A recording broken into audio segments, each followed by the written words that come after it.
Do here is Jerry Taylor.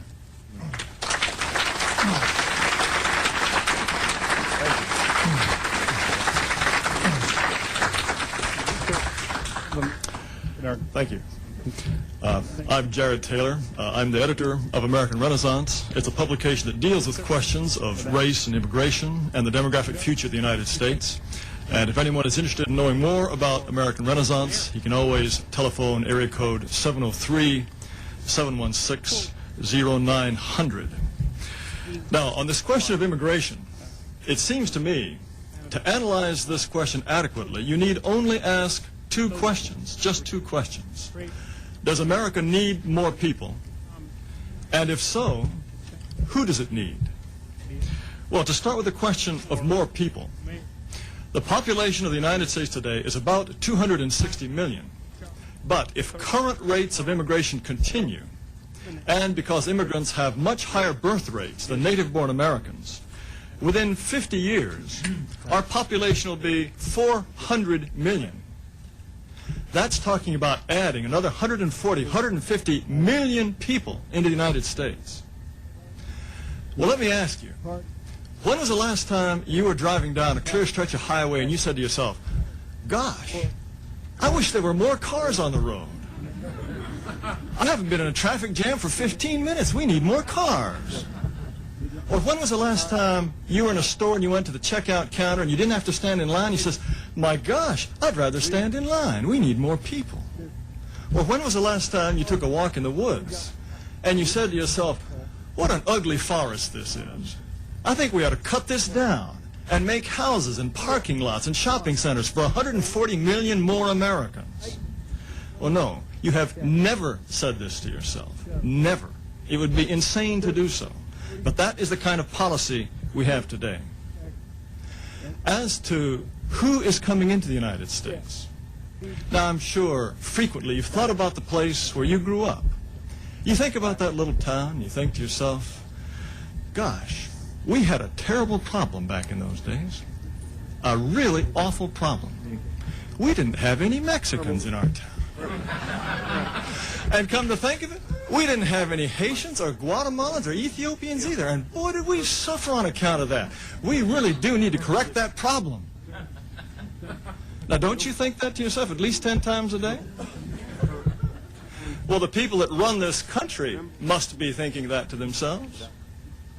Because we have an immigration policy according to which we import approximately 1 million people every year. Of that number, 90% are non-white. And those million people are going into your hometown and changing it in ways that you will make your hometown unrecognizable. Now, one of the largest components of immigration today is Hispanics. And of that number, the largest number of Hispanics are Mexicans. And I would like to particularly talk about Hispanics and Mexicans today.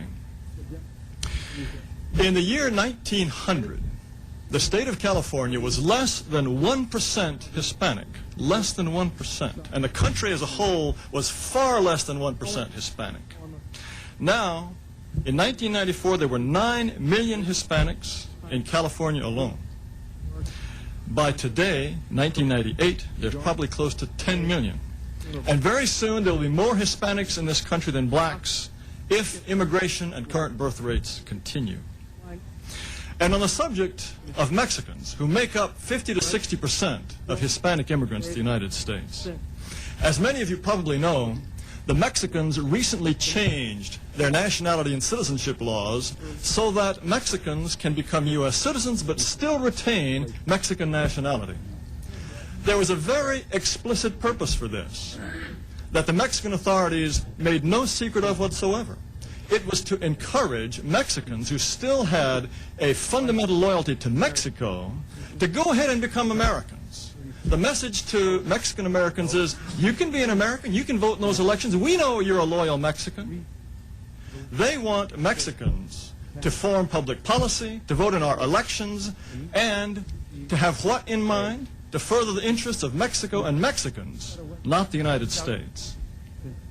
Many Mexicans, of course, who have already become U.S. citizens are now taking advantage of this law and retaining, they are resurrecting their Mexican nationality. One of these is a woman mariachi singer by the name of Montiel, one of these fancy people with just one name. She has been a U.S. citizen for 12 years.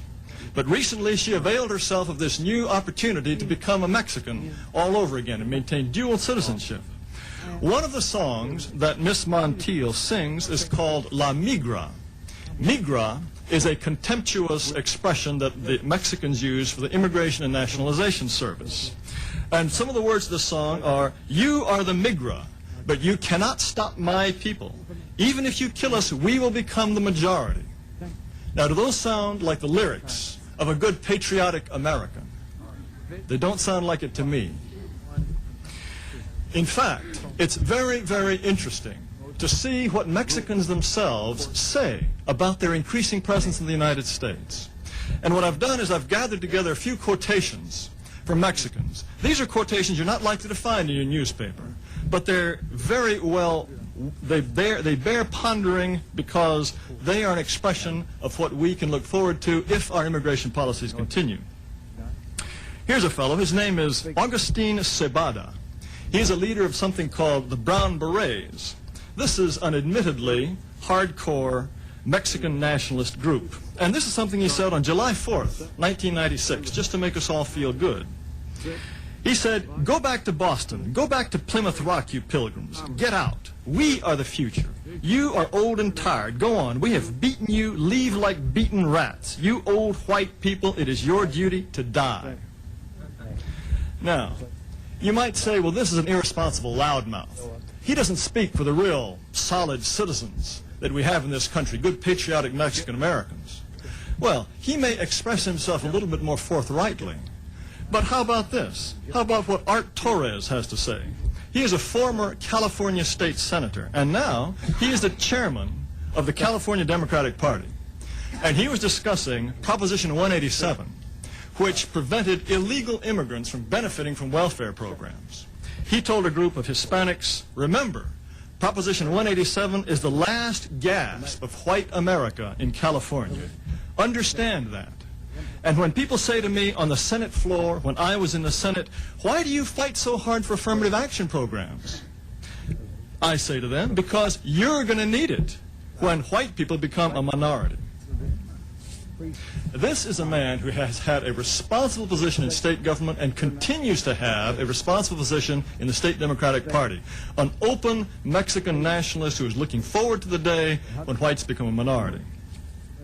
Here's Gloria Molina, a Los Angeles County supervisor. This is no cleaning lady. This is no gardener. This is a lady in a position of responsibility. In June 1996, she says, "We are politicizing every single one of these new citizens, and our vote is going to be important. And I've got to tell you, a lot of people are saying, I'm going to go out there and vote because I want to pay them back." Well, who is them? Them is you, ladies and gentlemen. What are they paying you back for? For letting them into a country far more prosperous than anything they could have built? They're going to pay you back for giving them citizenship despite the fact that they have maintained a deep and visceral loyalty to a foreign power? That's what they're going to pay you back for.